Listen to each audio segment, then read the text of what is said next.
To have you with us. Hello, I'm Gareth Edwards. 13 after 6 on this Monday evening here on News Now. Now, National Police Commissioner Khehla Sitole has welcomed sentences given to police killers. I told you about this just before the show started.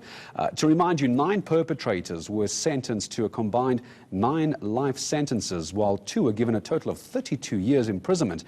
Their sentencing includes cases relating to the murder of 4 police officers between 2012 and 2017. Sitole is saying the sentences come as a form of closure to the colleagues and, of course, especially the families of the fallen heroes. Well, let's find out more about this. I'm joined by national spokesperson for the SAPS. Always a pleasure to have with us, Brenda Muradili. Brenda, hello to you. Thank you for coming in on what is a public holiday, and I'm sure a well-deserved rest for you and your colleagues. When so many people see the stats I just read out, that these murders of your colleagues were 2012 to 2017, the naysayers will come out and say the police aren't doing enough. Clearly, the police commissioner is doing something now, isn't he? Thank you very much for having me this evening. This is a victory for the police service. And you must remember that not only us as the SAPS investigates these killings of police officers, also the Directorate for Priority Crimes Investigations investigates, and they have their own convictions. So these are convictions as SAPS. These cases were investigated by detective services, the division, either at the national level or at the provinces or at station level. So this is our own police officers who go to these crime scenes where they see their brothers or fellow colleagues lying on the pool of blood, and they go and they make sure that they trace and arrest these suspects and bring them to book. And this is something that also brings, as much as it brings closure to the families, it also brings closure to our colleagues, and even those that are still doing the foot beat out there. They know that if something happens to me, my colleagues have my back.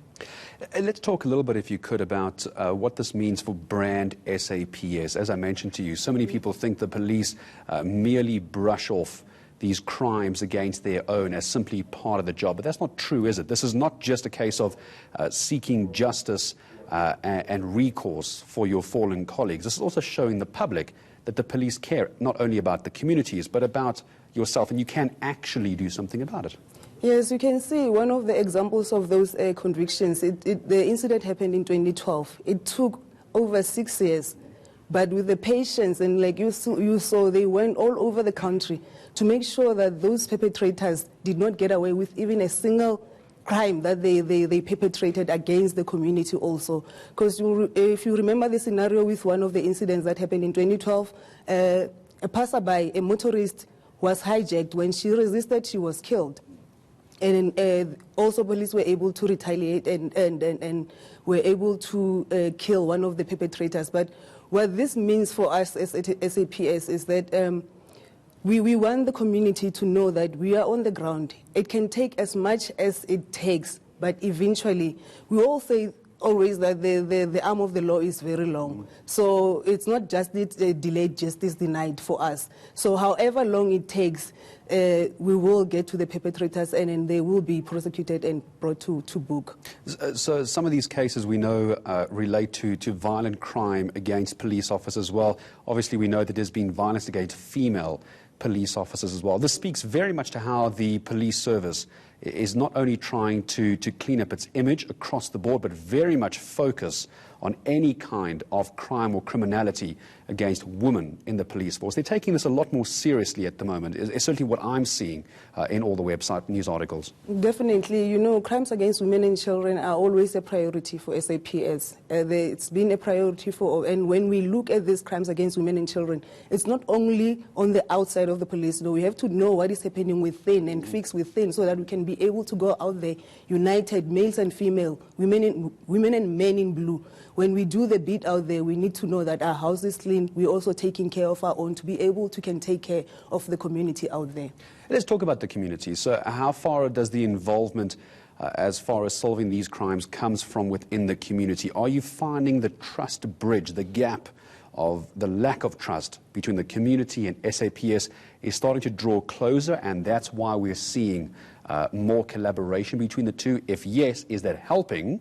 And B, if it's not being brought closer together, what do you do about that? We acknowledge that there's still people out there that do not trust the police, but we're doing our best. You remember that last year we launched the community policing here in Gauteng, And then with that, there was a Community in Blue project. This is that one that sources to have every community member involved in crime fighting. We want to see a situation where you have from the provincial level, you have the crime community policing boards, and then they go to the clusters and they go to the stations to an extent where we will even have street committees where you should know who is your neighbor, what is happening in your street. When you see something strange happening in your street, you will be able to blow the whistle and the message will be cascaded to the police as such. So we do see that there are committed communities out there that do foot patrols on a daily basis. And they are volunteers. They're not being paid for this, but because they want to be part of the solution of fighting crime, they are assisting. So if someone was sitting at home right now, busy watching this, Brenda, and had a sense of wanting to get involved, was a Community in Blue, was that the name of it? Yes. How do you go about that? Someone goes, this is a great idea, how do I do this? You go to your nearest police station, you enlist for Community in Blue. There will be courses that they are afforded. You can do it as a member of CPF, join the CPF, or you can do as an individual, be part of the. You will see when you go around, you will see, especially in Gauteng, you will see there's patrollers that are in blue reflector jackets. They have an orange. SAPS blue or different blue? Different blue. It's a different blue and it has orange's reflection color. So you go to your nearest police station, you enlist, and obviously it's not free for all. We have to view the credentials of a person that is volunteering, because we do not want to be patrolling the streets with the criminals. So it seems to have been fairly successful. 2012 to 2017, we spoke about these 9 life sentences. Do you think there could have been more if the SAPS were given more support, or did the SAPS do everything they could, or is there more that you would like to have achieved by now? We can always do more. But with the resources that we have, I think we're doing great, because it's not that some of these cases that have been happening are not being investigated. It's that, we want to take a case that is watertight, a case that we're not going to go back from the courts and saying, this is, you're running short of this, you did not do 1, 2, 3. So we take cases that we're confident that we're going to get a conviction, and then we're not going to see the perpetrators walk. So you're getting all the support you need from the higher levels? We are getting that support. You know, if I have to mention the minister, the minister is always there. The national commissioner is always there. All the top management is always there. They're giving the detectives all the support that they need to investigate these cases. Brenda, thank you very much. Always good having you on the show.